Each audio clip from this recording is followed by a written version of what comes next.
Nous entamons aujourd'hui une suite de vidéos qui ont pour objectif de nous familiariser avec les fonctionnalités premières du logiciel partage de notre association SNC. Cette première vidéo présente comment créer une fiche de suivi d'accompagnement suite à une demande. Nous verrons dans les vidéos suivantes comment modifier une fiche existante et, finalement, comment terminer et archiver une fiche d'accompagnement. Donc, commençons par ouvrir la page partage dans notre navigateur favori. Je vous rappelle l'adresse de partage au pluriel, .snc.asso.fr.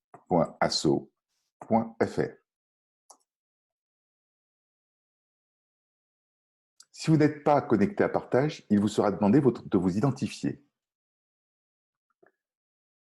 Si vous n'êtes pas inscrit, il suffit de s'inscrire. Pour cela, il suffit de cliquer sur le lien, sur le bouton s'inscrire. On vous demandera des informations à votre sujet et surtout le groupe auquel vous appartenez. Et ainsi, vous pourrez vous inscrire à partage et après on vous rajoutera dans le groupe auquel vous appartenez. Si vous avez oublié le mot de passe, il y a un petit lien en bas. Vous avez perdu votre mot de passe.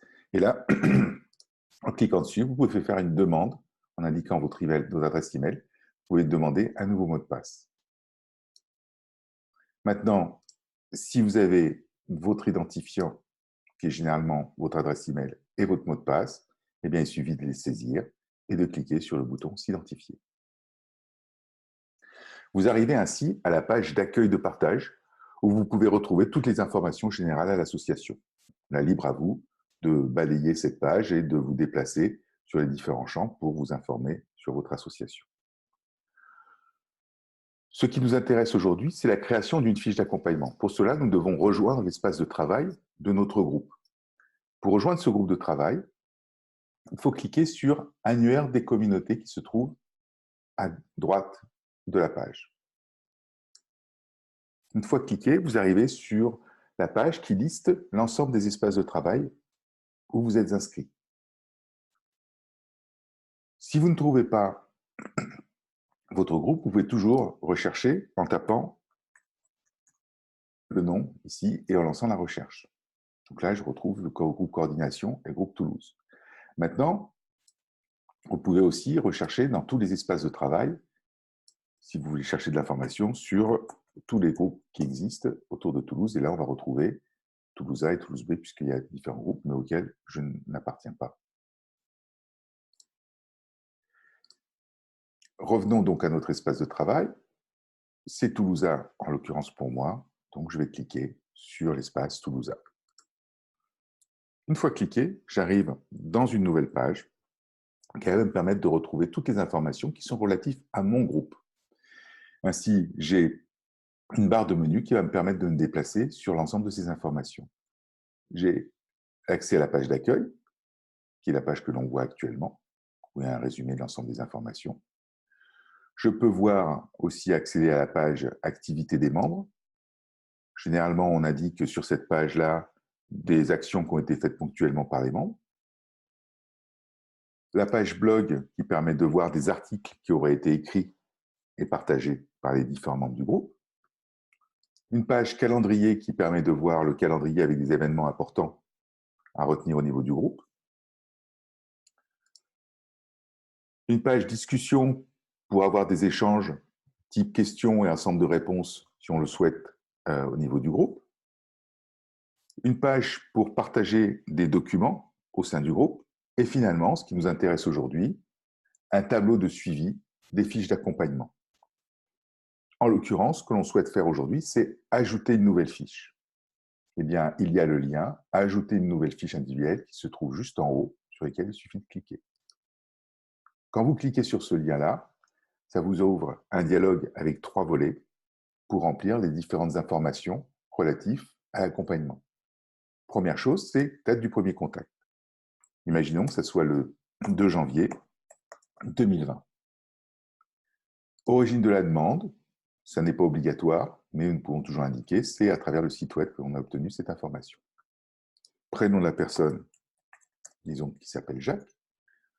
Son nom de famille, disons que ça commence par un M. Et son année de naissance, admettons que nous ne la connaissions pas, mais comme cette information est obligatoire, un astérix rouge nous indique que cette information est obligatoire, donc la fiche ne pourra pas être validée si on n'investit ici pas d'information.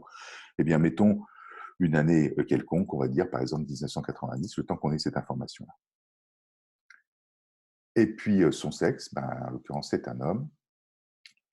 L'email n'est pas obligatoire. Le niveau de qualification, on va dire que c'est un niveau intermédiaire, et la durée du chômage, entre 1 et 2 ans. D'autres informations sont à indiquer, qui sont des informations d'ordre statistique. À ce niveau-là, si j'essaye d'enregistrer la fiche, on va me dire qu'il manque un champ statut qui est obligatoire. En effet, ce champ statut, on n'est pas passé sur les autres volets. En l'occurrence, il se trouve sur le volet suivant, accompagnement. Quel est le statut de l'accompagnement? C'est un accompagnement à initier. Et puis, la date de début de l'accompagnement, pour l'instant, c'est la date du premier contact. Donc, on va remettre le 2 janvier 2020. Il n'y a aucune autre information obligatoire.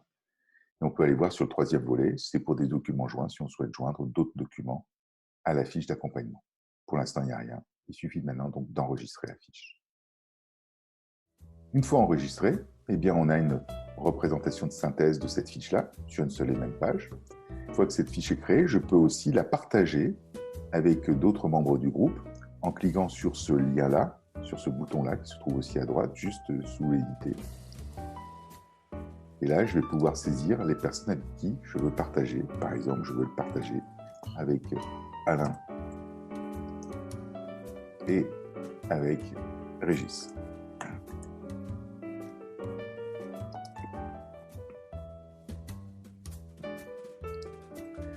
Voilà.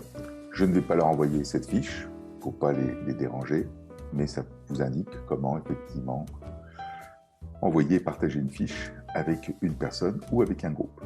Et je peux bien sûr y associer un message. Voilà, une fois la fiche remplie, eh bien, je peux revenir à la page d'accueil. D'ici là, bonne journée, à bientôt et merci.